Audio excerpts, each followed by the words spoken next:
पहला रिएक्शन मैं सौरभ दुबे, चूंकि आप हमारे साथ हैं इसलिए आप ही से पूछ लेता हूं।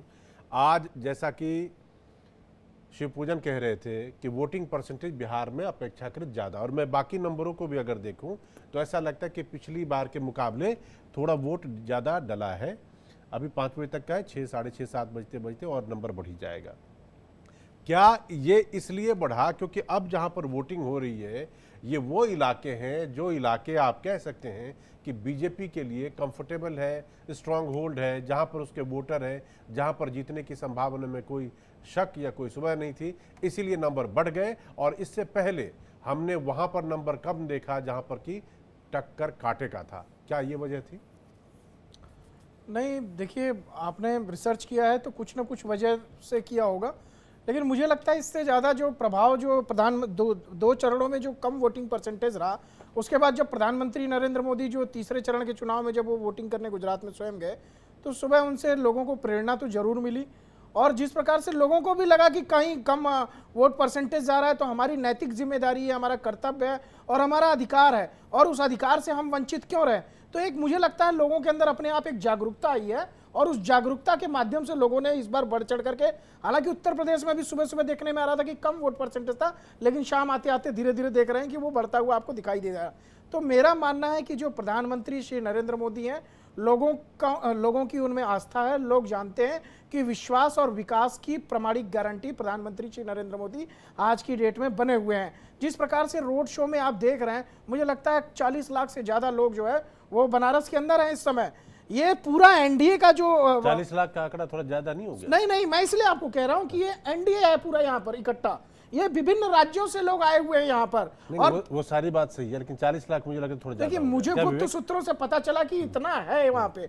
ये भी पता चला है कि कई सारे कांग्रेसी, कई सारे समाजवादी पार्टी के कार्यकर्ता भी प्रधानमंत्री को देखने के लिए उस भीड़ में इकट्ठा है। कांग्रेस और समाजवादी पार्टी भी कह रहे हैं उस भीड़ में मौजूद है। बिल्कुल उस भीड़ में मौजूद है, वहां पर प्रधानमंत्री नरेंद्र मोदी जी के करिश्माई नेतृत्व को देखने के, क्योंकि उनको पता है कि इसके बाद तो प्रधानमंत्री जी से मिलने दिल्ली आना पड़ेगा। इधर तो एक बनारस में एक मौका है उनके पास। आसपास के जितने भी पूर्वांचल के लोग हैं, वो सभी लोग जो है, चाहे वो समाजवादी पार्टी के हो, चाहे कांग्रेस के हो, और भाजपा के कार्यकर्ता, साथ ही साथ जनता, जिसके लोकप्रिय नेता हैं प्रधानमंत्री श्री नरेंद्र मोदी, ये गवाही है, आपकी सबूत है 400 की जो आप देख रहे हैं टेलीविजन पे, और ये आपके कैमरा दिखा रहा है, ये मैं नहीं दिखा रहा हूं। ये 4-4 का बड़ा फॉर्मूला है, मैं देख रहा हूं 40 लाख 400 सीट, सब कुछ 4 से 4 जून को। मैं ये देख रहा हूं कि यश श्रीवास्तव वहां पर बैठे बैठे मुस्कुरा रहे हैं। भाई, आपके पार्टी के लोग भी मोदी जी को देखने के लिए बनारस गए हुए, ऐसा सौरभ दुबे कह रहे हैं।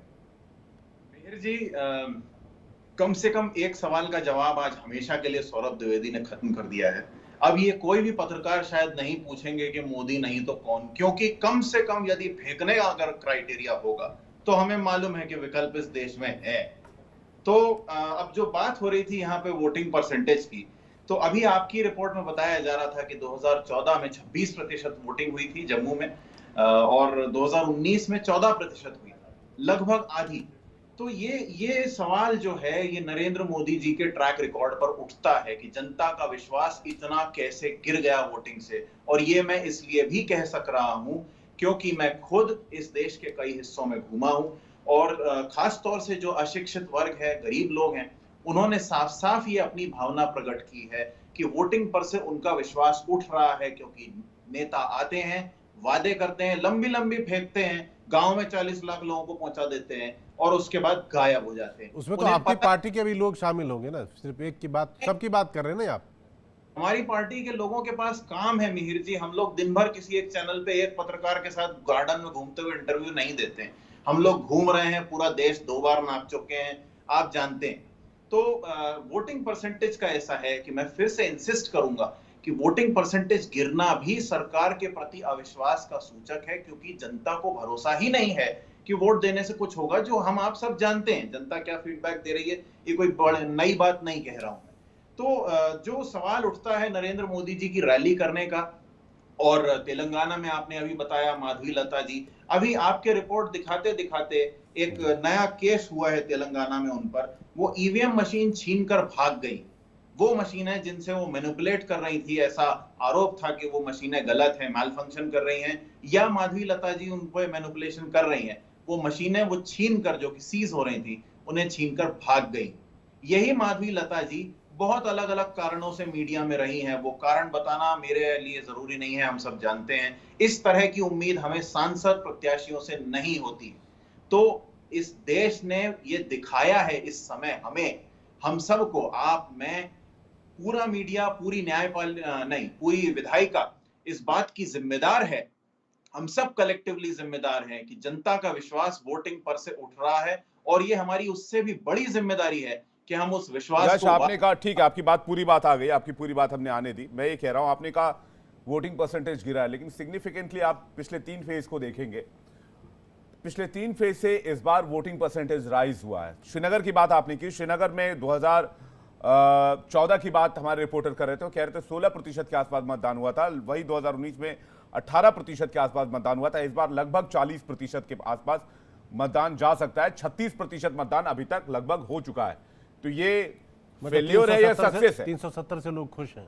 हाँ, 370 के बाद पहला ये मेजर इलेक्शन है। तो आप इसे आप कह रहे हैं कि गिरा है, या तो आंकड़े कह रहे हैं सिग्निफिकेंटली राइज हुआ है पिछले 3 चरणों के मुकाबले?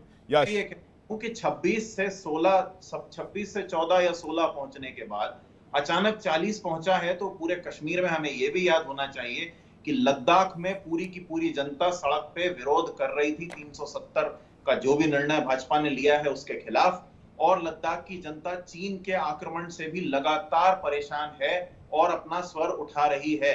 हमें इन बातों को याद रखना चाहिए, और प्रधानमंत्री जी की वाहवाही के लिए कई लोग लगे हुए हैं, उनकी पार्टी लगी हुई है, यहाँ पे भी लोग लगे हुए हैं कुछ, लेकिन हमें ये याद रखना होगा कि प्रधानमंत्री अपनी पूजा करवाने के लिए नहीं है।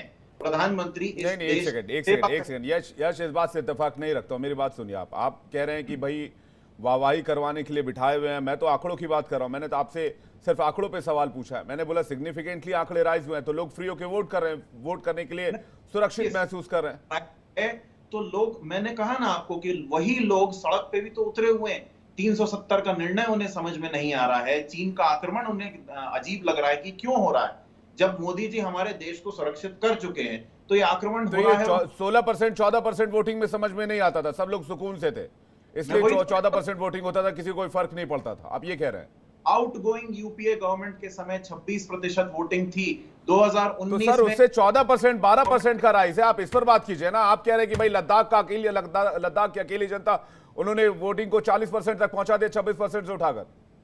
नहीं भाई आंकड़ों की तरफदारी करने की तो ठीक बात है, लेकिन आप जब चीजों को फैक्ट के हिसाब से देखेंगे तो बात भी तो फैक्ट के हिसाब से करेंगे ना। यश, की रिपोर्ट में से कह रहा हूं, पूरे जम्मू कश्मीर का आपके पत्रकार ने बताया कि 40% पहुंचा है, तो ये 26 से नहीं, सिर्फ श्रीनगर की बात हो रही है। आज श्रीनगर में वोटिंग चल रही है, श्रीनगर की बात कर रहा हूं मैं, श्रीनगर की बात कर रहा हूं, श्रीनगर की सीटों। जी जी, ये 26 से 40 पहुंचा है, ये भी सूचक है, और मैं वही आपको कह रहा हूं। जी, कंफ्यूज्ड है, नहीं, कंफ्यूज यश हो भाई, गए। ऐसा है ना, आपने अभी 2 मिनट पहले लॉजिक ये दिया कि जनता चूंकि सरकार के खोखले वादों और जो कुछ भी उन्होंने कहा वो गलत कहा, कभी पूरा नहीं हुआ, इसलिए नाराजगी में वोट करने के लिए नहीं गई, उनको वोट करने में दिलचस्पी नहीं थी। मतलब ये सरकार और जो रूलिंग पार्टी है उसकी नाकामी का सबूत है कि लोग वोट करने के लिए कम गए। मैं आपकी बात से अगर सहमत हूँ तो फिर अगर वोटिंग परसेंटेज 24 से 26 से बढ़ के 40, इसका मतलब वहाँ पर जय जय है, और इस जय जय के पीछे एक बड़ा रीजन ये है कि 370 हट गया है। तो क्या आप ही के बात से ये मैं निकाल के मानूं कि 370? जी, मैंने तो ये भी कहा है कि जनता सड़क पे उतर के विरोध कर रही है। वो भी आपकी बात पे स्वीकार कर लेता हूं, लेकिन ये भी तो आप ही के फॉर्मूले से कि ज्यादा वोट का मतलब ये है कि जनता में विश्वास है, भरोसा है पहले के मुकाबले। फॉर्मूला नहीं है, ये मेरा ऑब्जर्वेशन है। जी जी, ठीक है। हिंदी बेल्ट में मैंने आपको जो बताया वो ये है, और लद्दाख में जो हो रहा है वो हमारे आपके सामने हो रहा है। क्या चीन घुसपैठ नहीं कर रहा है? क्या वो सैटेलाइट फोटोज झूठे हैं? क्या हम इस बात को नकार देंगे? नहीं यश भाई सुनिए, एक बात बड़ी सिग्निफिकेंट है। बात अभी हो रही है कि कश्मीर में वोटिंग की, और हम चले जा रहे हैं लद्दाख पे। बात हम पूछेंगे कि टर्नआउट ज़्यादा हो गया, आप याद दिलाएंगे चाइना की, वो सब बातें भी अपनी जगह पे है। लेकिन अभी जिस पर घुटने के दर्द की बात हो रही है, तो अभी घुटने के दर्द की ही बात पहले कर लेते हैं। ये सवाल 10 साल से हम एनडीए और बीजेपी से पूछ रहे हैं मेहर जी, हम भी यही पूछ रहे हैं कि हम जो सवाल पूछते हैं, आम जनता जो पूछती है उसका जवाब नहीं मिलता है। हम पूछते हैं बेरोजगारी, जवाब आता है कुछ और।